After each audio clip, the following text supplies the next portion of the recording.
ஆண்டவன் படைப்புல 6 அறிவு எல்லாருக்கும் இல்ல தெரியுமா? இருக்கு 6 அறிவு, பயன்படுத்துறதுல சில பேருக்கு 5 அறிவு, சில பேருக்கு 4 அறிவு. மாவு மாக்களும் ஐயறிவினவை என்பது தொல்காப்பியம். கம்பரே பாடுறாரு மக்கள் விலங்கு ஒண்ணுன்னு. அப்படின்னா என்ன அர்த்தம்? அறிவு குறையுதுன்னு அர்த்தம். உதாரணமா சொல்லவா, சில வீட்டுகளில் போய் தாய்மார்களை கேட்டு பாருங்க, ஆத்தா உங்க வீட்டுக்காரருங்க அதான் திரியும், அப்புறம் பாருங்க திரியும் வரும்னா ஆட மாடன் ஆயிருச்சா? நல்ல அறிவில் சிறந்த பெரியோர்கள் காதுகளை தீட்டி கொண்டு உட்கார்ந்து இருக்கிறீங்களே, இந்த காது படைச்சு இந்த மாதிரி விஷயங்களை கேட்கறதுக்கு. அப்படி பாருங்க என்ன அர்த்தம்? ஆடு மாடு அட்டை அரணை பாம்பு பள்ளி ஒட்டகம் ஓன அத்தனை இப்படி இந்த வடிவத்தில் வளர வைத்தான் இறைவன். மனிதன் ஒருவனைத்தான் மேல் நோக்கி வளர வைத்தான். அதனாலதான் இந்த உயரத்துக்கு உயர்தினின்னு தமிழ் மொழி நமக்கு வச்சது.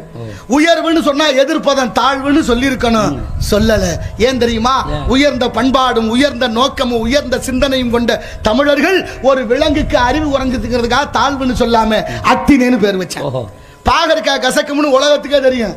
கசக்கிற காய்க்கு கசப்பு காய்னு தமிழன் பேர் வைக்கல.